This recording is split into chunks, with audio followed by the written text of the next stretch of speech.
ભલે દર બીજે બાબાના દર્શન કરવા જાઓ, મારો કોઈ ના નથી, પણ ગાડીઓ ધીરે ચલાવો. કારણ કે ગઈકાલે જે બનાવ બન્યો ને, બનાસકાંઠાના આપણા 3 ભાઈઓ જે અકસ્માતમાં મૃત્યુ પામ્યા ને, સાહેબ શું વીત્યું છે એમના પરિવાર ઉપર જરાક વિચારજો. તમારો પરિવાર ઘરે રાહ જોઈને બેઠો છે અને ભગવાન એવું નથી કહેતા કે તમે દર બીજે આવો. કોઈ આપણા બાપ દાદા ક્યારેય દર બીજે ગયા નથી. એટલે જાઓ, ભલે મારો ના નથી, તમે ગમે ત્યારે જઈ શકો, પણ મારું માનો તો દિલમાં ભગવાનને રાખો, યાદ કરો, ત્યારે ભગવાન તમારું કામ કરે છે.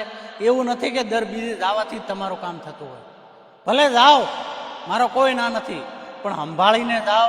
રાત્રે ગાડીઓ ન ચલાવો. અને આ ભારતમાળા જે સામે દેખાય ને, આ ભારતમાળા ઉપર 150 ગાડીઓ જતી હોય છે મારા ભાઈઓ. એટલે સંભાળીને જાઓ. ભગવાન બધાને સાચવે, બધાને સુખી રાખે, પણ સાચવેથી રાખવીને એ આપણી ફરજ છે.